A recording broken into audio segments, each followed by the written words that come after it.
Ahora sí. Hola Lina, qué Hola, Hola, Lina. gusto. ¿cómo están? Bien, muy bien, por aquí muy bien. Un segundo, ¿ustedes me escuchan bien? Hiciste algo que mejoró muchísimo el sonido. Sí, pero ¿ustedes me escuchan? Perfectamente. Bueno, perfecto. Muchas gracias por esta invitación. Qué rico poder participar de este proyecto como es Sanamente. Me siento muy orgullosa y muy honrada de esta invitación de verdad porque me parece que esta iniciativa ha traído más conciencia, no solamente desde el punto de vista que yo conozco de los alimentos, sino conciencia desde todo el tema de comportamiento, hábitos y vida. Ay, genial, sí. De nuevo, Ahora sí. los invitamos a todos a que hagan las preguntas. Como siempre, yo me retiro, pero voy a estar ahí pendiente y las dejo que conversen. Muchas gracias a las dos. Muchas gracias. Bueno, muy buenas noches para todos. Muchísimas gracias por conectarse nuevamente en este jueves imperdible, el último jueves de cada mes. Estamos teniendo conversaciones alrededor de la salud mental y no solamente la salud mental, sino también de bienestar. Hoy nos emociona muchísimo traspolar un poquito la conversación de la psicología y empezar a hablar un poco de cómo las emociones se conectan también directamente con la forma en cómo nos relacionamos nosotros con el alimento y también con la manera en que nos aprendemos a alimentar y nos conectamos desde ahí. Hoy nos acompaña Lina María Ríos. Lina, además de ser una mujer súper talentosa como en la parte de nutrición, es una ingeniera de alimentos que ha decidido dedicarse a la nutrición. Que me encantaría, Lina, que nos cuentes un poquito sobre esa historia. Claro que sí. Mira, esto ha sido muy bonito porque esto fue toda una búsqueda de muchos años. Después de que terminé mi carrera como ingeniera de alimentos, encontré una cantidad de información y una mochila llena de información donde yo pensaba qué tenía que hacer con toda esta información y no solamente pensar en el tema de la transformación del alimento a nivel industrial, sino qué pasaba con ese alimento que nos comíamos que se transformaba a nivel industrial en nuestro cuerpo. Y empecé a entender una cantidad de factores y elementos que afectaban nuestra salud directamente por el consumo de alimentos ultraprocesados, alimentos que son, digamos, con mucha vida útil, alimentos con aditivos, con conservantes y con muchos ingredientes, donde yo pensaba si que podía transformar la vida de las personas, entendiendo cómo funcionaba no solamente la bioquímica del alimento, sino qué pasaba en el metabolismo, cómo se generaba la bioquímica en el cuerpo cuando nos alimentábamos. Entonces encontré una cantidad de factores y entendí que mi camino estaba más hacia especializarme en el tema de la salud y de la nutrición, básicamente porque yo sufrí de muchas enfermedades durante mucho tiempo. Sufrí de fibromialgia, sufrí, digamos, de fatiga, de cansancio, de muchos niveles de estrés, había gastritis, inflamación de colon, una disbiosis intestinal. Entonces pensaba, bueno, vamos a ver qué tenemos que hacer. Lo primero es hacer un alto y ese alto me permitió identificar que todos esos factores que me estaban llevando a esta enfermedad no tenían un diagnóstico concreto. Digamos que era un diagnóstico inconcreto, porque entre todas las visitas al médico lo único que me generaban era tomar muchísimas pastillas, era una dependencia de pastillas, inclusive una pérdida de sueño, una falta de activación de neurotransmisores y un metabolismo que estaba totalmente afectado. Entonces, en ese proceso empiezo este camino de la nutrición y me empiezo a especializar en nutrición funcional y salud integrativa. Hago otra especialización en nutrición aplicada a la clínica y entiendo todo este complemento a través de cómo funciona el alimento, cómo se puede transformar y cómo lo puedo conservar desde el origen y cómo lo puedo cultivar hasta el punto de llegar a la, digamos, al metabolismo del cuerpo, qué impacto tiene en el cuerpo y cómo funciona nuestro cuerpo. Entonces ahí entendí dentro de la clasificación de todos estos alimentos cuáles eran los adecuados para nuestro organismo y qué nos llevaban a tener un mejor estilo de vida y a mantener, digamos, una condición de salud que le permitiera a uno responder desde un buen sistema autoinmune, de un sistema inmune. Cuando yo conocí a Lina, les cuento, me emocioné mucho porque regularmente es muy común escuchar en las conversaciones con los otros, las otras y los otros, les otros, como muchos sesgos y mitos alrededor de lo que es la nutrición o alrededor de lo que es el concepto de la dieta. Hay un rechazo infinito como iniciar un proceso de dieta o dietario o de visitar al médico general y solicitar como acompañamiento nutricional porque solemos como siempre ser acompañados como con unas dietas estándar que son aplicadas para todo, que nos entregan el mismo papelito en fotocopia y que además de ser dietas estándar, que supuestamente se aplican para todos, son Así dietas es. que difícilmente están al alcance de las manos de las personas. Ajá. Entonces hablábamos un poco de cómo empezar a tener una conversación de la alimentación consciente que trascienda mucho ese concepto del fitness, porque la alimentación consciente no se reduce a lo estético, no se reduce al fitness, y adicional a esto, también como empezar a conversar de una alimentación que sea al alcance de todos o más democrática, ¿cierto? Como que una persona no tenga que elegir entre comprarse una cosa y la otra porque no le alcanza, ¿cierto? Como una Así persona puede es. empezar también a construir como unos principios de alimentación con los recursos que tiene a la mano.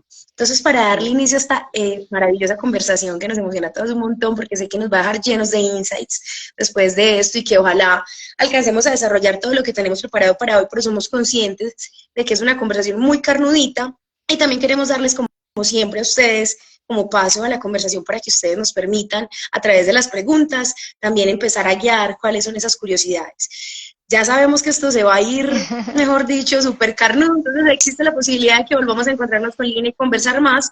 Lina, entre otras cosas, es una muy posible orientadora de nuestro equipo de Sanamente para cuando estemos con la plataforma, entonces nos encantará contar con ella si ella se anima a unirse y así podrán también pues como tener más acceso como a esta información y conectar con ella. Por ahora también síganla en sus redes sociales para que tengan más acceso a esta información y puedan conectar con ella en caso de que requieran empezar a tener como un relacionamiento amoroso, seguro y también a la mano con la alimentación. Entonces Muchas empecemos gracias. esta conversación. Gracias a ti por estar aquí de corazón. Quiero que iniciemos esta conversación desarrollando el concepto de por qué hablamos de alimentación consciente. Bueno, mira, esto es un término que también se ha vuelto muy cliché y es un término que hemos, digamos, hemos satanizado porque alimentación consciente abarca demasiados campos y demasiadas áreas. Muchas veces cuando hablamos de alimentación consciente todavía no somos conscientes. Entonces, uno de los factores más importantes y de los elementos más importantes en todos estos procesos es cómo hago yo mi cuerpo consciente para que mi alimentación sea consciente. Entonces, hablamos de nutrición saludable, hablamos de alimentación saludable, hablamos de dietas, hablamos de fitness, hablamos de una cantidad de términos que en conjunto no traducen mucho porque para las personas son términos desconocidos. Entonces, entendemos como saludable comer vegetales, verduras y frutas, pero no entendemos como saludable consumir un alto contenido de grasas, un alto contenido, digamos, de proteínas sanas, proteínas y grasas buenas y manejar un buen estómago. Y desde ahí viene todo este proceso. Entonces, más que pensar en una alimentación consciente en un comienzo, mi invitación es cómo hacemos consciente nuestro cuerpo para que nuestra alimentación sea consciente. Como nuestro cuerpo nos habla y nuestro cuerpo nos dice cómo se siente su interior, cómo está, esa es la manera como nosotros nos alimentamos. Digamos que la forma como nos alimentamos hoy en día está más dada por la forma como nos sentimos internamente que por una conciencia fisiológica de comer y nutrirnos. Entonces pasa que convertimos estos términos en términos que no abarcan mucha información, pero que siempre siguen siendo un solo concepto y que la consecuencia es bajar de peso. Digamos que las dietas se convierten muy restrictivas. ¿Por qué? Porque todas las personas tenemos un metabolismo diferente. Normalmente, cuando existen dietas muy estrictas, sea porque quiero bajar de peso o porque sea una recomendación médica, porque tengo una restricción médica, digamos que nuestro cuerpo entiende que hay un rechazo hacia algo que me gusta y hacia algo que me produce placer. En esa teoría de las cosas que nos producen placer es donde identificamos las emociones que nos vinculan a la hora de comer. Y por eso, digamos que la alimentación no debería pensarse en ser consciente, sino cómo hago que mi cuerpo tenga un equilibrio de lo que es el cuerpo, mente y entorno para que él sea capaz de decir qué debo comer, cómo me debo alimentar para sentirme bien. Y esa conciencia es la que yo traigo a mi cuerpo después de hacerme consciente. Entonces, por eso, esos conceptos han sido muy debatidos y hoy en día todavía hablamos de muchas dietas, hablamos de muchos métodos para bajar de peso, cuando realmente se tiene una alimentación consciente, después de hacerme consciente, es que realmente llega el resultado de bajar de peso. O, digamos, de corregir una cantidad de patologías y de enfermedades asociadas a un síndrome metabólico, que normalmente está dado a una alimentación emocional. ¿Cuáles serían, Lina, esos pasos para empezar a ser consciente de nuestro cuerpo y de que de esa forma también empecemos nosotros como a partir de ese cuerpo consciente a alimentarnos de forma consciente? Esa pregunta me encanta. Me encanta porque me la hacen todos los días. Me preguntan, ¿qué tengo que hacer para comer de manera consciente? Lo primero no, es que no está fuera, está dentro. El primer paso está dentro de cada uno de nosotros, desde un tema de voluntad, desde un tema de iniciativa y desde un tema de saber cómo está mi cuerpo. Es empezar a ver desde un punto de vista de una analítica de laboratorio, cómo está mi perfil de vitaminas, cómo está mi perfil de minerales, cómo está mi microbiota, que es supremamente importante, cómo está mi estómago, considerado como este segundo cerebro encargado de producir muchas células y neurotransmisores que se encargan de hablarnos y de decirnos el cuerpo cómo debe permanecer en el día, en la noche, y cómo realiza, digamos, su sistema metabólico para dormir y cómo realiza su sistema metabólico en el día, o digamos, el día, en el momento de alerta. Entonces, digamos que los pasos principales es cómo me siento. Desde el punto de vista emocional, me siento tranquilo, me siento sereno, me siento confiado, me siento seguro, siento que estoy con enfoque, con concentración, tengo un norte, tengo una claridad de mis objetivos y digamos que todos esos parámetros te van dando unas pautas de decir, no, es que yo emocionalmente no estoy bien. ¿Cómo voy a estar emocionalmente bien si he permitido que todas estas emociones se vinculen a mi organismo, a mi cuerpo, y no me están diciendo nada más que lo que tengo que hacer, lo voy a hacer por supervivencia? Entonces, toda esta cantidad de hormonas que se producen en un momento de emociones, en un momento de adicciones y en un momento de estrés, hacen que el cuerpo responda a esa necesidad y la producción de hormonas que yo tengo no me favorece mi metabolismo. Por consiguiente, voy a tener una vida que va a ser más sedentaria, no tengo motivación, no tengo iniciativa, no tengo ganas y empiezo a hacer procesos donde aumento los niveles de inflamación. Entonces, digamos que esta cadena es muy grande. Primer paso, ¿cómo me siento? ¿Cómo me encuentro desde mi punto de vista emocional? ¿Qué desencadena ese comportamiento y esa emoción y esa reacción frente a los eventos de cómo me siento? En esa parte, en este momento todavía estamos hablando hacia adentro, ¿cierto? Claro. ¿Cómo está mi estómago? Siento que estoy inflamado, siento que tengo dolor, fatiga, cansancio, empiezo a sentir que mis alimentos no me caen bien, siento dolor de cabeza, migraña, otra cantidad de síntomas que no son tan identificables en una visita médica, y ahí es donde ya uno hace más conciencia de hacer una cita donde un profesional que empiece a evaluar desde cero cómo está su organismo antes de montar un plan de alimentación y antes de hacer un proceso de conciencia. No es solamente comer, como te decía, esto es mente, cuerpo y entorno. La forma como nos relacionamos, la forma como nos comunicamos, la forma como nos, digamos, interactuamos, cómo dormimos. Todo esto hace que se afecte nuestro metabolismo y la misma capacidad que tienen los alimentos de entrar a nuestro organismo y ser asimilados como nutrientes. Entonces, digamos que los pasos van muy principalmente hacia adentro. Lo que queda afuera es la consecuencia. Es más, te voy a decir, la consecuencia es el plan de alimentación, después de haber corregido un montón de cosas. Me encanta como lo mencionas porque finalmente es una espiral. Yo creo que desde que estamos en el colegio todo el tiempo escuchamos discursos como, qué sé yo, la paz empieza por ti, el autoestima es lo primero.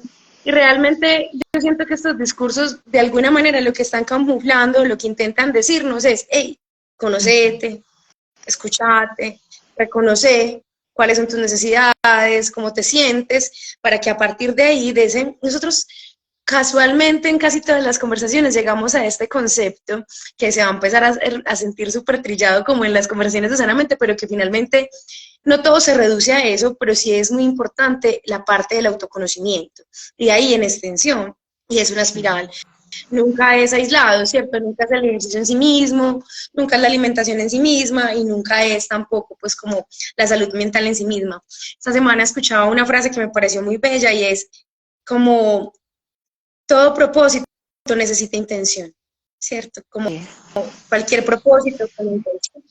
Y esto me hace también como llegar a esta segunda pregunta, mi querida Lina, y está muy relacionado con ello, con aquello que nos estabas viniendo contando acerca de las inflamaciones y también como de todas esas hormonas y neurotransmisores que se producen al alimentarse.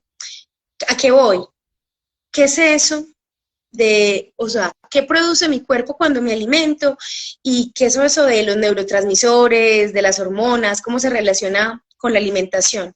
Toda esta producción como que va provocando el cuerpo al alimentarnos, para llevarlo como a Bueno, estos términos más coloquiales. digamos que nuestro cuerpo está compuesto de una cantidad de hormonas que finalmente nos definen desde el punto de vista de comportamiento, desde el punto de vista de nutrición y desde el punto de vista de relacionamiento, como lo decía anteriormente. ¿Qué hace que nosotros tengamos una buena producción de estos neurotransmisores? Primero, que tengamos un buen estómago, que tengamos una sana microbiota, porque la mayoría de estos neurotransmisores se producen en gran porcentaje en el estómago. Digamos que la famosa serotonina se produce en un porcentaje más o menos entre el 70 y el 80% en el estómago. Y digamos que existen otras hormonas suprarrenales que están asociadas directamente a la forma como metabolizo y a la forma como asimilo los nutrientes y a la forma como hago mi digestión. Entonces, ¿por qué se habla de que el estómago es el segundo cerebro? Se habla que el estómago es el segundo cerebro porque tiene la capacidad de producir una cantidad de células y una cantidad de neurotransmisores que hacen que se activen, digamos, en el núcleo del cerebro otras hormonas que nos ayudan a transformar el metabolismo. ¿A qué voy con eso? Lo primero es, nosotros tenemos un sistema, digamos, un sistema nervioso central y un sistema nervioso autónomo. Estos dos se componen por el sistema, digamos, del simpático, que es el sistema en el que yo estoy, en la atención, en el enfoque, en el día, en alerta y en supervivencia, que es cuando estamos despiertos. Y tenemos otro sistema que se llama el parasimpático, que es cuando vamos a dormir, cuando hacemos los procesos de desintoxicación y cuando hacemos los procesos de limpieza y de relajación. Por eso es tan importante poder descansar las 8 horas y cumplir los ciclos circadianos adecuadamente entre las 11 y las 3 de la mañana, que es cuando más cambios se dan en nuestro cuerpo y es cuando más procesos de limpieza y desintoxicación hago. Entonces, digamos que hay muchas hormonas, muchas hormonas, pero de las que más se habla hoy en día, que ya nos hemos familiarizado con ellas, es, por ejemplo, la serotonina, la dopamina, la oxitocina, el cortisol y la melatonina. Hablando principalmente de dos de esas hormonas, está la serotonina, digamos que la que llamamos nosotros como la hormona de nosotros, la encargada pues de la activación, la encargada del liderazgo, la encargada de mantenernos activos y la encargada de transmitirnos también esos procesos de generar energía. ¿Y qué pasa con esta serotonina? La serotonina se transforma en melatonina. ¿A través de qué? A través de un aminoácido muy importante que se llama el triptofano. Esta sustancia es la que se encarga, es el insumo, la materia prima que se encarga de transformar la serotonina en melatonina. Y digamos que cuando amanece, entra como una señal a nuestro nervio óptico y este le manda una señal a nuestro sistema o núcleo del cerebro central y le dice, es hora de producir serotonina y nos tenemos que levantar. Entonces, en ese momento sentimos que tenemos energía, tenemos la capacidad de levantarnos, actuar, tomar decisiones, estamos en el momento y en el ahora, ¿cierto? Resulta que hay una hormona que nos amenaza constantemente y sobre todo por estos días que se llama el cortisol. Esta hormona es una hormona que se encarga de generarnos a nosotros estar en sistema de alerta y en supervivencia. ¿Es necesaria? Sí. ¿Cuándo se vuelve complicada? Cuando se vuelve una producción crónica y constante y permanecemos en constantes periodos de estrés. Cuando se permanece mucho tiempo en estados crónicos de estrés, hago demasiados picos de cortisol y el último pico de cortisol se hace a las 8 de la mañana. Pero nosotros en el día volvemos y hacemos otros 2 y el cortisol se demora para salir del cuerpo más o menos entre 6 a 8 horas. Entonces, cuando yo tengo los niveles de cortisol elevado, mi estómago no funciona bien, no puedo producir serotonina, ni tampoco puedo producir melatonina. Y así como la serotonina es la que nos levanta en la mañana, la melatonina es la que nos acuesta en la noche. Pero si yo tengo en la mitad de todo esto el cortisol, pues es muy difícil que se dé el paso, porque cuando yo estoy en supervivencia, bloqueo mi corteza frontal y bloqueo el momento, el ahora, la conciencia y el juicio. Y es cuando yo necesito producir esas hormonas que me hacen bien. Entonces, digamos que esa constante producción de cortisol hace que generemos inflamación, resistencia a la insulina, hace que despertemos más enfermedades autoinmunes, enfermedades crónicas y no nos permiten hacer el ciclo metabólico en el día, ni nos permiten absorber la cantidad de nutrientes que nuestro cuerpo necesita. Entonces, hay personas que dicen que comen muy bien, pero son personas que están muy ansiosas y muy estresadas. Entonces pasa lo mismo con la dopamina, que la dopamina es la hormona del placer.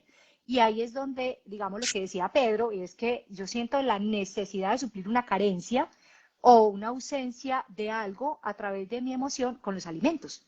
Entonces estamos consumiendo alimentos para suplir, recompensar una emoción no identificada. Cuando no hay una buena producción de estas hormonas, es muy difícil que nuestro metabolismo funcione correctamente. Y así como en las mujeres genera, digamos, un síndrome de ovario poliquístico, digamos, en los hombres puede generar una disminución de la testosterona llevándolos a aumentar el colesterol. Entonces, digamos que esto todo es una cadena y hablando simplemente de estas hormonas que son las de moda, podemos decir que si esas tres hormonas están en conflicto, nuestro cuerpo no funciona y nuestro estómago no funciona. Una de las cosas más importantes para que yo pueda generar un extraordinario metabolismo y una extraordinaria, digamos, regeneración celular es que yo pueda dormir y tenga unos buenos microorganismos en mi estómago. Entonces, por eso este tema se vuelve muy emocional, muy de las hormonas, muy de qué pasa con la dopamina. La dopamina se necesita. El problema es cuando le permitimos a la dopamina que nos maneje a través de las redes sociales, a través de las adicciones, a través de, digamos, de la droga, del alcohol. Entonces, esta producción constante de dopamina hace que nosotros perdamos el enfoque y la capacidad de toma de decisiones. Por eso es que normalmente en la noche cuando estamos digamos, activamos el cuerpo con dopamina, porque nos genera el impulso de querer comprar en la noche por Amazon, por internet, de querer hacer proyectos, de querer hacer un montón de cosas y eso hace que se bloquee la producción de melatonina. Entonces, digamos que una de las cosas que más se encuentra hoy en día cuando analizamos los metabolismos en las personas es que no producen triptofano, ni tampoco lo consumen. Y este es un insumo necesario para producir la serotonina que se convierte en melatonina. Tremendo. Quisiera devolverme un poquito porque sé que como yo hay muchas personas que disfrutan mucho como de los ejemplos. Cuando iniciamos la conversación tú nos contabas un poco, Lina, de cómo eras una mujer que está llevando o padeciendo varias enfermedades y quiero que nos cuentes un poco como de tu experiencia personal. ¿Cómo empiezas a reconocer como todas estas enfermedades, empiezas a tomar acción? ¿Cómo empiezas también a reconocer cómo esas acciones transformaron esa enfermedad en salud y cómo empezaste tú también como a vivirlo, ¿cierto? ¿Cómo se convierte esa experiencia? Como que nos cuentes un poquito desde tu experiencia o si nos quieres contar pues como de la experiencia de alguien que hayas acompañado para entender un poco como esa transformación de la Claro que enfermedad sí. al bienestar. Digamos que cuando empiezo a profundizar en estos temas y cansada de tomar pastillas y cansada de visitar a los médicos y no había un diagnóstico concreto y yo sentía que estaba inflamada, sentía que los alimentos no me caían bien, sentía que no asimilaba nutrientes, sentía fatiga, cansancio, empecé a entender en todo este proceso mientras iba estudiando qué le hacía bien a mi cuerpo. Cuando empecé a entender la cantidad de alimentos que no debía consumir y cuáles sí debía consumir, empecé a sentir cambios, cambios muy positivos. Cuando tú empiezas a hacer, digamos, cuando te empoderas y empiezas a sentir que con un solo cambio empiezas a ver evolución, entonces te das cuenta de que tú tienes la autoridad y de que tú tienes el manejo de tu cuerpo. Digamos que hoy en día hay dos cosas que hay que diferenciar. Una, las personas que se quieren cuidar por un tema preventivo, porque ya han buscado, han investigado, tienen conocimiento de que los tóxicos, los alimentos ultraprocesados, el exceso el trasnocho, el estrés, han encontrado, digamos, una forma de regularse y dicen, yo quiero tener un acto preventivo con mi cuerpo y me voy a ocupar de mejorar mi estilo de vida. Pero están las otras personas que normalmente son las que casi siempre llegan a mí y por ejemplo, me siento inflamada, tengo un síndrome metabólico, tengo una restricción médica, tengo que cambiar mis hábitos alimenticios y se sienten, digamos, abatidos por una condición que fue generada por una prescripción médica que normalmente son enfermedades que yo misma me genero, ¿cierto? Entonces, ¿por qué empiezo este proceso? Empiezo a darme cuenta que lo que pude haber hecho, que lo que estaba haciendo en mí lo podía hacer en otras personas y que esa misión que yo sentía de poder entregar toda esta información de valor y ese complemento de la ingeniería de alimentos con el tema de la nutrición funcional y de los alimentos funcionales me llevaban a generar, digamos, una sinergia muy importante desde lo que había afuera y de lo que yo me llevaba hacia adentro. Entonces empiezo a ver cambios, empiezo a hacer ejercicio, digamos, un ejercicio muy diferente, un ejercicio donde ganaba energía, donde ganaba estímulo, donde sentía que había un propósito. Adicionalmente, empiezo a ver que la alimentación empieza a cambiar y mi estómago empieza a cambiar, mi colon empieza a cambiar, se me quita la migraña, se disminuye una inflamación. Entonces yo dije, esto funciona y esto es un tema de conciencia. Todos no tienen que ser nutricionistas ni ingenieros de alimentos, todos no tienen que ser médicos para entender lo que le pasa a cada uno. Y casi siempre identificaba que normalmente cuando más detonaban estos síntomas era cuando más nivel de cortisol tenía. Y cuando más me vinculaba emocionalmente a la toma de decisiones a la hora de comer. Es un tema de control, ¿sí? Que eso suena muy bonito, Lina, y parece muy fácil. No, no es fácil. De entrada les digo, no es fácil, porque es muy importante hacer conciencia de que no es un proceso de la noche a la mañana, que puede tomar años, que se puede tomar de 4 a 5 años, así como puede tomar 6 meses o puede tomar un año, pero no es un proceso que va de la noche a la mañana. Eso es muy importante entenderlo porque lo que pasa con las dietas es que son cortoplacistas. Y cuando uno hace, digamos, atributo a una dieta, está esperando resultados. Cuando tú tomas acción y generas hábitos de vida y hábitos de alimentación, permanecen en el tiempo, porque obtienes un resultado. Entonces empecé a entender una cantidad de alimentos, a conocer una cantidad de una composición orgánica, los bromatológicos de los alimentos, y decía, Dios mío, ¿qué estamos haciendo? Pues como ingeniera de alimentos esto no es lo que quiero transmitirle al mundo, como ingeniera de alimentos lo que le quiero transmitir es todo lo que pueden hacer tus alimentos a favor de tu metabolismo. Y empieza todo este proceso tan bonito y empiezo a ver esos resultados y empiezo a reflejar esto en otras personas, que para mí la gran alegría es que me digan, Lina, usted me cambió la vida solamente con esta información. Y yo, eso para mí es el mejor premio. ¿Por qué? Porque es una información que ya existe, es una información que no es nueva, es una información que está al alcance de todos. Es simplemente saber cómo la conectan. ¿Por qué? Porque toda dieta o hábito de alimentación no es en plural, es individual. Cada ser humano tiene la capacidad de metabolizar, asumir y producir la energía que necesita de acuerdo a su propio organismo. Entonces el gran problema es cuando hablamos de una dieta generalizada, cuando hablamos de la dieta keto, cuando hablamos de la dieta paleo, cuando hablamos de la dieta de los ancestros, pero ¿cómo sabe la persona que eso es lo que su cuerpo necesita? Entonces finalmente entra uno en un proceso de prueba y error, pero cuando uno tiene una analítica de laboratorio, cuando uno estudia la bioquímica, digamos, y la composición bioquímica del organismo que solicita esa información, es otro tema muy diferente a cuando yo decido, voy a empezar a dejar los azúcares, las harinas y voy a empezar a ayunar. Para ayunar se necesita un acompañamiento profesional, se necesita leer más, se necesita instruir, se necesita buscar. Entonces todo finalmente termina siendo un proceso de autocuidado. Totalmente. Esto no es de la noche a la mañana, pero funciona. Y se corrigen una Antes cantidad de de continuar con cosas las... además. Total.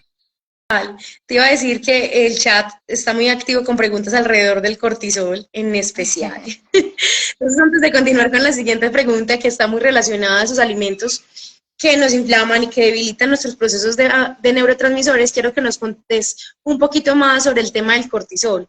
Okay. Como que ahondemos, porque como tú lo mencionabas ahorita, es un concepto que está muy de moda y que de alguna manera está muy asociado pues a esta enfermedad a la que llamamos estrés, que ha venido también desarrollando unas patologías físicas y psicosomáticas que afectan pues como la cotidianidad sobre todo de los adultos, ¿cierto? Que somos quienes estamos pues como enfrentándonos en gran medida a estas condiciones de cortisol alto.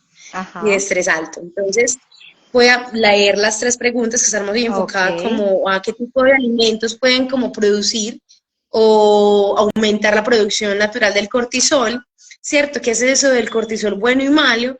Y por último, antes de continuar, nos preguntan que regularmente, a propósito de la alimentación de las emociones, solemos picar mucho cuando nos sentimos estresados, cómo se puede regular como esa emoción de necesidad como de comer cuando estamos pasando por un episodio de ansiedad o de estrés o como consecuencia del estrés. Ok, bueno, de acuerdo a la primera pregunta, en el tema del cortisol hay muchos alimentos que hacen que nuestro estado de ánimo cambie. Y así como los alimentos impactan nuestras emociones, digamos que nosotros mismos a través de nuestras emociones impactamos a nuestro cuerpo. El cortisol se produce, digamos, en gran medida, no solamente por la alimentación, sino por todos los estados mentales y emocionales que genera la cotidianidad. El no poder dormir bien aumenta los niveles de cortisol. La no producción de triptofano aumenta el cortisol. El uso, por ejemplo, desmedido de alimentos proinflamatorios, como las harinas refinadas, los azúcares refinados, las grasas saturadas, las grasas trans, todo esto de manera desmedida es proinflamatoria. Y cuando hay un proceso de inflamación, mi cuerpo es muy inteligente y él dice, estoy en supervivencia. ¿Por qué? Porque si yo estoy en supervivencia, ¿qué le pasaba a nuestros antepasados cuando estaban en supervivencia? Todos los días no tenían comida.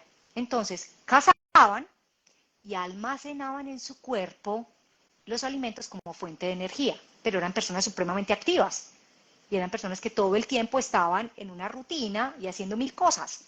Estaban cazando, pero vivían en supervivencia. ¿Qué pasa hoy en día en nuestro cuerpo? Cuando hoy hay inflamación en nuestro cuerpo, pasan varias cosas. Uno, se genera resistencia a la insulina y la resistencia a la insulina produce inflamación. Dos, hay un aumento, digamos, de estas enfermedades psicosomáticas, entre estas todo el tema de depresión, en el tema de ansiedad, digamos, se generan una cantidad de tox alrededor de todos estos alimentos. ¿Por qué? Porque son proinflamatorios. Entonces, ¿qué hacen en nuestro cuerpo? Inflaman y como el cuerpo piensa que está inflamado y que tiene que atender una urgencia, él almacena todos los alimentos en forma de grasa para obtener energía en el tiempo y como un sistema de conservación. Y normalmente este tipo de grasa se acumula normalmente en, digamos, ¿por qué? Porque es la parte donde yo tengo la posibilidad de almacenar mi mayor contenido de grasa para poder estar respondiendo a la energía que necesita mi cuerpo en un momento de inflamación. O sea, el cuerpo no sabe que yo estoy en un nivel de estrés porque tengo una junta a las 2 de la tarde o simplemente porque estoy supremamente agotado con la cantidad de multitareas que tengo y porque no puedo responder a ellas. No, el cuerpo simplemente entienda, está inflamado. Y si usted está inflamado, yo tengo que mandar mucha más energía a través de las células que están generando esa inflamación para ayudarle al cuerpo y bloqueo todos los neurotransmisores para enfocarme única y exclusivamente en atender la inflamación. Entonces el cortisol, aparte de generar inflamación, no solamente hace eso, sino que también hace que se genere una resistencia a la insulina, que yo no pueda absorber nutrientes y que aparte de esa condición yo entro en un reposo porque mi cuerpo necesita almacenar energía y no puede estar tan activo. ¿Dónde la almacena? Como depósito de grasa, que digamos que esa es la grasa que se empieza a necrosar y es la grasa que nos duele, digamos, alrededor del estómago, la que nos duele en los brazos, porque esa condición de estrés no le permite a él generar otras hormonas. Entonces, digamos que si el cuerpo tiene un detonante de inflamación, él lo que hace es, necesito mandar toda la energía y todas las células que puedan mandar mayor energía y que no solamente sean del sistema inmune, ¿sí? Entonces, bloqueemos todo el resto de entradas y salidas y todas las puertas para que se concentre en la inflamación. Y, Aquí hay una él decide no producir los otros neurotransmisores. hay una pregunta súper pertinente para esto que nos estás contando, Lina, y es ¿qué es lo que se inflama? ¿Es un órgano en Bueno, particular, uno o varios sistemas? me gusta mucho esa pregunta porque la vamos a clasificar. Una cosa es la inflamación aguda y otra cosa es la inflamación crónica. La inflamación aguda es la que es necesaria y nos salva la vida. ¿Por qué? Porque es la que se produce alrededor de o un accidente, una cirugía, digamos, un golpe. Entonces, el cuerpo está preparado para atender este tipo de eventos. Él llega, atiende el evento como tal, desinflama, hace su proceso en la ruta inflamatoria, hace que todo el sistema inmune se vaya y los anticuerpos vayan a sanar ese punto específico y el cuerpo vuelve a la normalidad. Pero existe la otra inflamación, que es la que llamamos la inflamación crónica, que muchas veces no duele y no está identificada. Cuando hay una inflamación crónica, se inflama casi todas las partes del cuerpo. Empieza de manera progresiva, bajo, medio y alto. Cuando yo ya llego a los niveles altos de inflamación, o estoy hablando de una inflamación crónica, estoy entendiendo que mi cuerpo ya tiene una enfermedad sistémica que está atacando otros órganos. Entre esos, la artritis reumatoidea, la fibromialgia y algunas otras enfermedades como el síndrome de ovario poliquístico, la endometriosis, que hace que todo esto en su conjunto genere una inflamación. Entonces, cuando ya hay una inflamación crónica, el cuerpo no identifica cuál es la posición o el punto claro que debe atender para ayudar a contrarrestar la inflamación, sino que él dice, estoy inflamado, me duele el cuerpo. Muchas veces la inflamación crónica no duele y todavía es más delicado, porque la mayoría de personas hoy en día están inflamadas sin dolor. Entonces es todavía mucho más difícil identificar por qué tengo resistencia a la insulina, porque tengo problemas de tiroides, porque tengo, digamos, diabetes tipo 2, porque tengo elevado el ácido úrico, porque se me elevó el colesterol y los triglicéridos. Empiezan un proceso inflamatorio que empieza como una enfermedad sistémica a tocar varios órganos del cuerpo. Entonces digamos que cuando la inflamación crónica ya es muy severa, ya ha tocado gran parte del cuerpo y duele.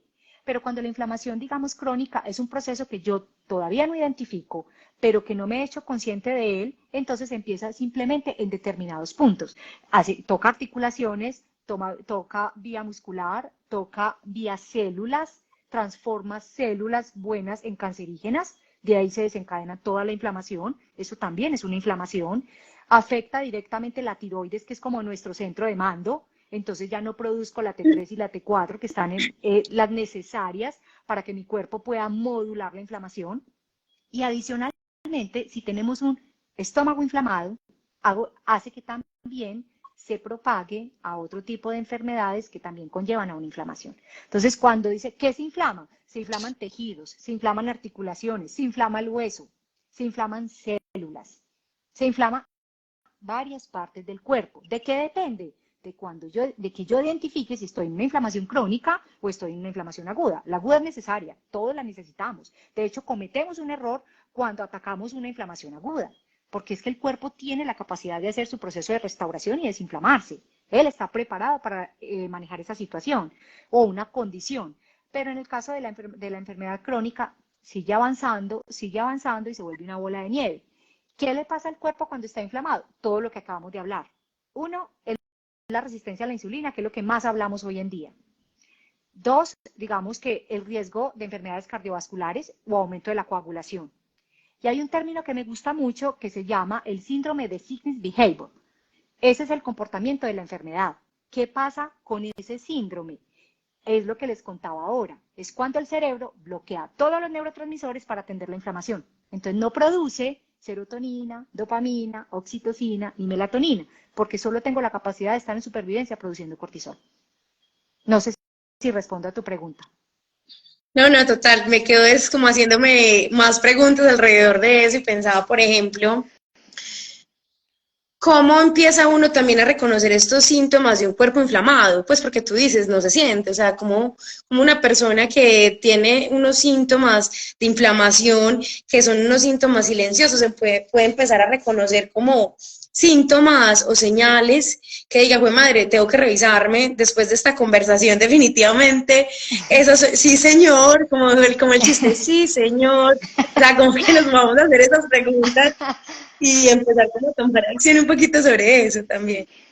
Mira, los principales síntomas son que no duermes bien, cuando ya no se puede conciliar el sueño, pues porque no tienes una preocupación, no hay una preocupación específica por la cual no puedes dormir, simplemente no duermes, cuando te empieza a doler mucho la cabeza, cuando hay fatiga, cansancio, cuando hay pérdida de memoria, cuando hay pérdida de la concentración, empieza uno a identificar, si yo tengo claro que tengo una emoción asociada a la pérdida de concentración, que tengo un estrés elevado, pues digamos que la consecuencia va a ser inflamación. Eso no tiene de otra. Y cuando el cuerpo empieza a ver todos estos aspectos, empiezas a tener irritación, se te empieza a presentar un reflujo, se te empieza a presentar una disbiosis intestinal, digamos, una permeabilidad intestinal, una sensibilidad a ciertos alimentos, uno dice, esto ya no es normal. Entonces, ¿qué tengo que hacer? Empezar a hacer una evaluación. Los principales síntomas detonantes de inflamación son la fatiga, el cansancio, la pérdida de concentración, la pérdida de memoria y el no poder dormir. Obviamente, hay otros aspectos asociados a esas situaciones, pero principalmente estos. Y lo otro es también cuando empiezas con dolores de cabeza, cuando consumes azúcares, cuando empiezas con dolores de cabeza y mareos, cuando consumes grasas saturadas, cuando no asimilas el gluten y cuando tienes un alto y excesivo consumo de lácteos. Eso también hace que sea altamente proinflamatorio. Entonces, digamos que la inflamación puede estar dada por un síntoma psicológico, también, así como también puede estar dada por un síntoma de alimentación. Increíble. Vamos a hablar de algo que nos convocó también hoy, es el mood food y el slow food. ¿A qué llamamos mood food y slow food, Lina? Bueno, mira, esto es muy chévere porque es una de las cosas que más me apasionan. Yo me concentro en este tema del mood food cuando encuentro, digamos, esta tendencia gastronómica que nace en Japón a mediados de los 80. Que ellos que dicen a través, digamos, de esta tendencia es cómo me alimento para sentirme bien y cómo me alimento para activar mis neurotransmisores. Entonces, digamos que el mood food es más una condición de qué alimentos debo consumir dentro de mi dieta habitual, teniendo, digamos, los requerimientos nutricionales de proteínas, grasas, carbohidratos, macro y micronutrientes que me produzcan bienestar y que me produzcan alegría. Y ahí se une con otro término que es muy importante, que es el slow food. Y el slow food es, digamos, un llamado o una invitación a comer concentrado en el ahora, saber qué me estoy comiendo, disfrutando lo que me estoy comiendo y teniendo en cuenta lo que me estoy comiendo. Y te invita, digamos, a recurrir a la alimentación de los ancestros, o sea, a la alimentación más orgánica, digamos, a un uso mucho más consciente y un uso más orgánico de los alimentos en general. Entonces, esos dos términos se unen, empezando por el slow food, llevándolo al mood food. Digamos, el slow food está más enfocado en la tierra. ¿Qué puedo yo sacar de la tierra que me permita conectar con mi alimentación y yo pueda no solamente nutrirme, sino comer rico? Porque tenemos el concepto de que comer saludable es comer maluco y aparte de eso, comer costoso. Entonces, digamos que tenemos una Total. cantidad de elementos y herramientas en nuestras cocinas para hacer, digamos, las sinergias y las conexiones con los alimentos que en su conjunto generan una reactivación y hacen que yo pueda hacer regeneración celular, que yo pueda hacer una autofagia, que yo pueda hacer una neuroplasticidad y que me lleven de alguna manera a todos estos términos que hoy en día estamos en nutrigenética, epigenética, que también se vuelven moda, pero las personas no entienden cómo aplicarlo a su vida diaria porque se vuelven términos tan inalcanzables que se vuelven casi estudios científicos que las personas dicen, no, voy a abortar. Entonces yo creo que es poder tomar los alimentos de la manera más natural posible, de la manera más sana posible, con los menos pesticidas, los menos plásticos, los alimentos menos procesados, ser ultraprocesados, para poder empezar a entregarle una información de valor al cuerpo y que las preparaciones en su conjunto hagan una sinergia que me active los neurotransmisores. Por eso no hay una cosa más importante. Un ejemplo, la cúrcuma es un excelente antiinflamatorio, pero si tú lo unes con una pimienta cayena, va a tener mejor biodisponibilidad en sangre. Entonces, hay una cantidad de alimentos que se pueden unir que ayudan a activar neurotransmisores. Tú ahorita mencionabas algo que me dejó pensando y es, comer todos los días lo mismo afecta a la microbiota. ¿Eso qué quiere decir? Bueno, aquí ya ¿Y vamos a por entrar qué? en otro tema, pues digamos que este es ya un tema casi que de otro live, que es el tema de la microbiota. Nosotros tenemos microbiota en varias partes del cuerpo. Tenemos en la piel, tenemos en la boca, tenemos en los ojos, tenemos en la saliva, tenemos en los pulmones, en el estómago, en los genitales, pero el porcentaje más grande de microbiota está en nuestro estómago. Digamos que la microbiota es la mezcla tanto de microorganismos y parásitos que hay en una comunidad que se necesitan para equilibrar nuestro organismo y nuestra digestión. Entonces, como nuestro organismo se alimenta de, digamos, estos microorganismos se alimentan, existe la posibilidad de que los estemos alimentando de manera inadecuada. Y es lo que normalmente ocurre hoy en día con nuestra alimentación occidental, porque es rica en carbohidratos, en grasas saturadas y en azúcares.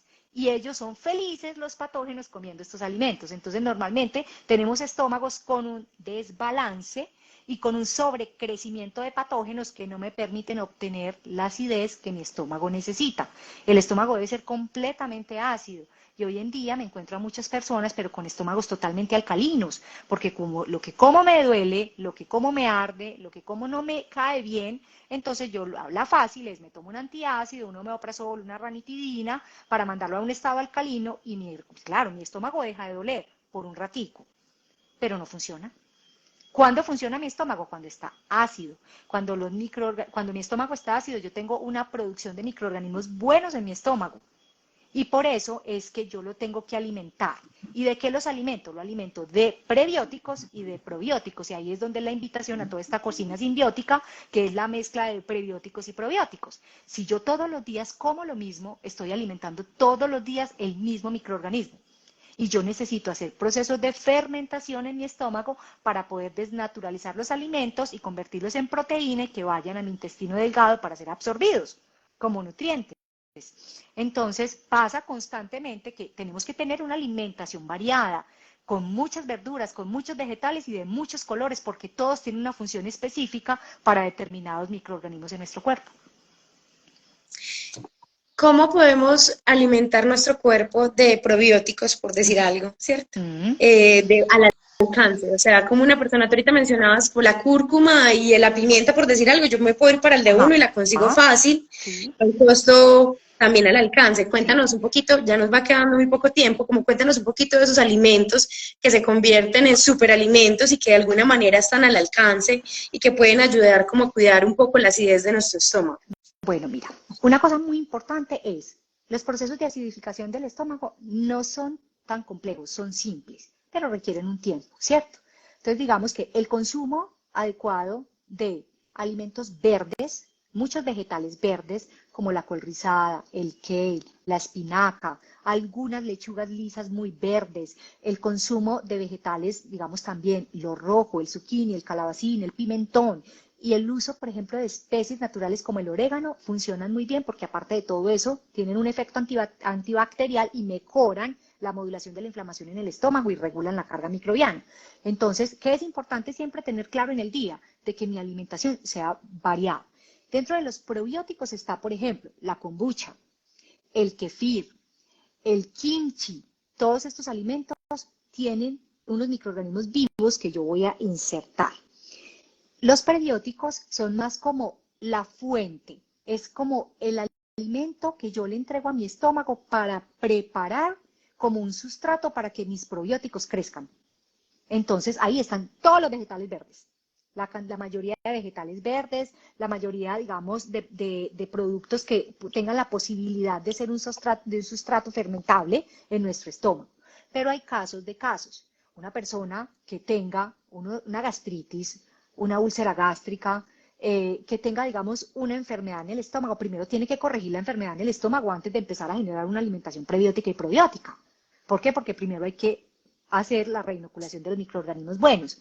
También hay personas que, por ejemplo, vienen de una disbiosis intestinal y de una permeabilidad intestinal, donde ya tienen muy alterada su flora, entonces lo que hay que empezar a hacer es de pronto analizar desde el punto de vista una suplementación ortomolecular, o sea, digamos, o una suplementación a través de probióticos, pero como lactobacillus y bifidobacterias en concentraciones en pastillas.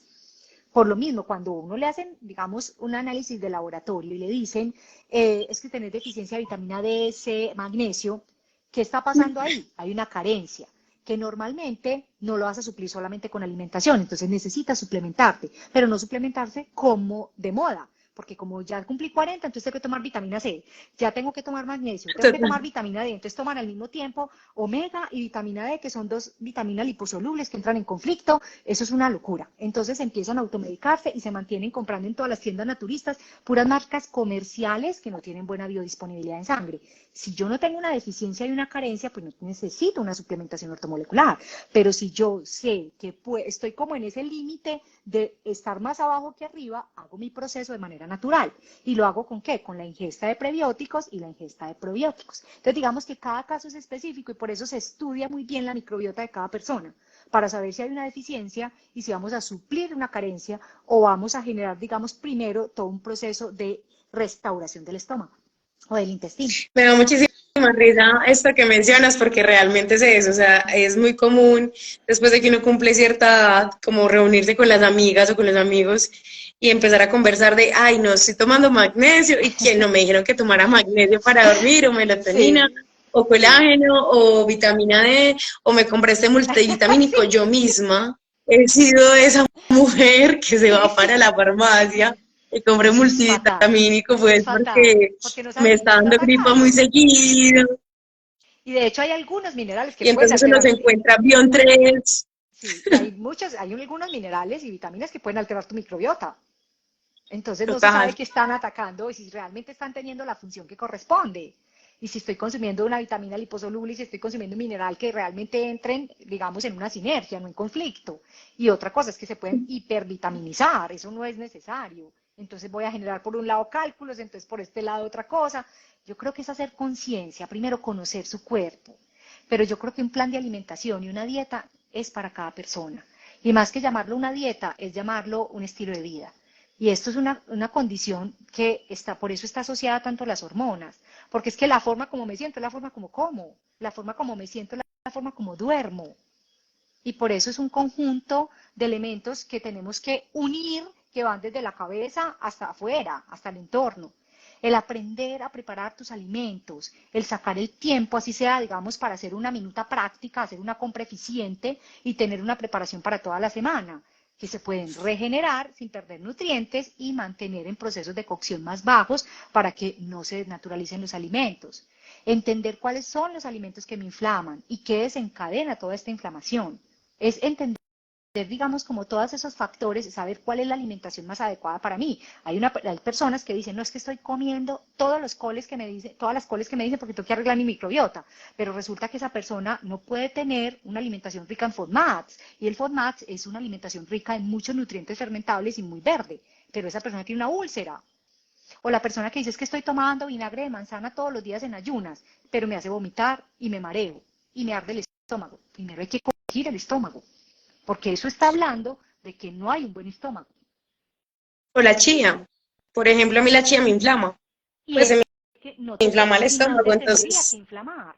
Y no te tendría que inflamar porque eso es un superalimento rico en boro, tiene 10 veces más calcio que la leche.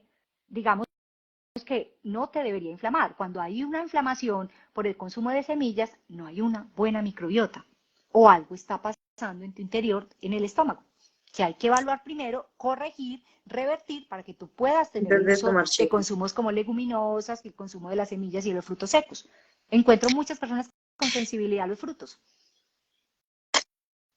No, total. Lina, sabíamos que esto iba a pasar, nos quedan 3 minutos, pero no quiero que nos vayamos sin que nos recomiendes, no sé, una serie, un podcast, un libro, algo que nos permita como seguir sintiendo mucha curiosidad por esta conversación y que se convierta también como de alguna manera en esa invitación de ahondar más en nosotros, en nuestro cuerpo, en lo que necesitamos, en hacer esos chequeos médicos que a veces nos da tanta pereza para empezar a conectar con un cuerpo más consciente que de alguna manera busque también una alimentación más consciente que finalmente se traduzca a ser felices. Entonces, antes de que cerremos, cuéntanos un poquito como esa recomendación o ese imperdible y también luego cuéntanos cómo las personas que están conectadas esta noche pueden como conectar contigo, dónde pueden seguirte, Ok, cómo pueden acceder a una cita para empezar a tener una conexión más consciente de su alimentación y bueno, cuerpo. muchas gracias. Mira, te digo, existen muchos recursos, mucha bibliografía y mucha información. Yo creo que hay autores que son muy conscientes, así como hay autores que son muy exagerados y autores muy restrictivos. Yo digo que la mejor literatura es aquella con la que tú te conectas. Por ejemplo, a mí me encanta todo el tema de literatura que tiene que ver con microbiota. Y hay un libro que se Uh-huh. llama La microbiota idiota. Suena así, es La microbiota idiota. Ese libro me encanta y además en la forma como la autora lo transmite, es súper rico, es súper masticable, es de muy fácil asimilación y no es un libro tan técnico, ¿cierto? No habla una terminología tan técnica. Desde el punto de vista de las recomendaciones principales es, por favor, 3 claves.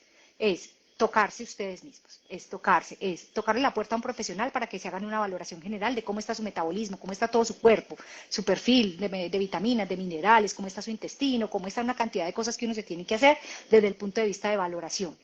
Lo segundo es, nunca dejen de hacer actividad física, nunca dejen así sea caminar, salir a trotar, hacer 30 minutos todos los días, sí es necesario, porque nos ayuda a eliminar toxinas y nos ayuda a estimular la producción de hormonas buenas, de hormonas que nos ayudan a mejorar nuestro estado de ánimo. Y lo tercero es leer las etiquetas. ¿Por qué leer las etiquetas? Cuando un alimento tiene más de 4 ingredientes, ya no es bueno. Ya hay algo que no está bien. Si las etiquetas hoy en día no las podemos ni leer, porque es tan pequeña la letra que compramos más por estímulo, por recomendación o porque me supo rico, pero no sabemos ni qué tiene.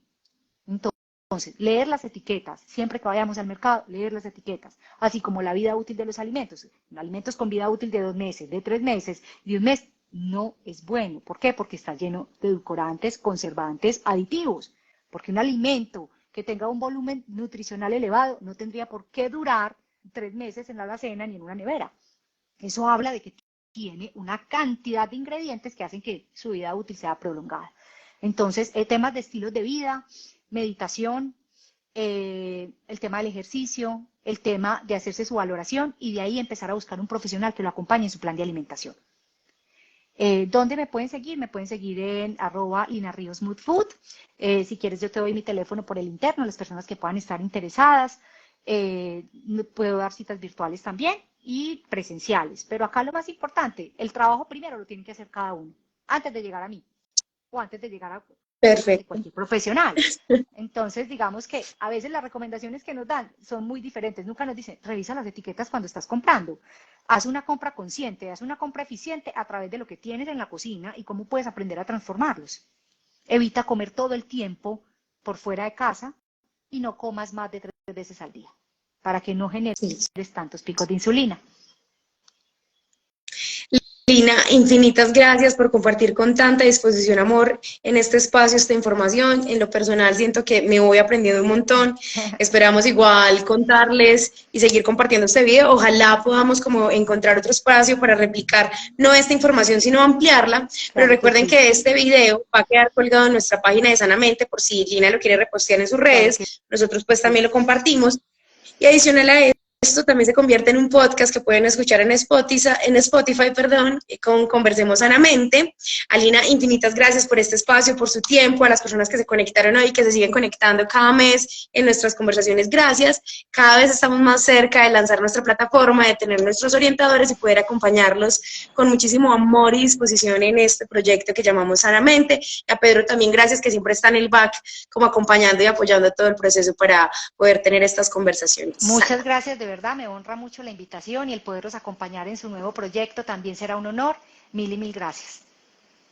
Un Gracias, abrazo muy Andrés. grande para todos y feliz noche. Gracias. Chao, gracias. Chao. Gracias.